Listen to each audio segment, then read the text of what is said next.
жети мамлекеттин арасында Непал Республикасында өткөн Катманду шаарында биринчи местени алды.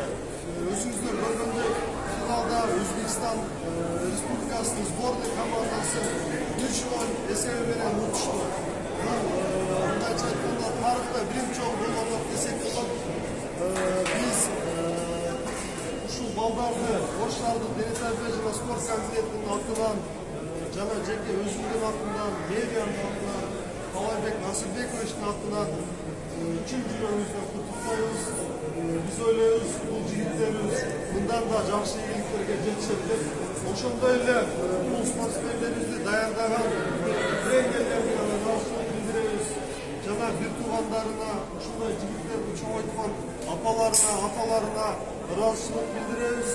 Көрүп турганыңыздар үчүн чоң рахмат.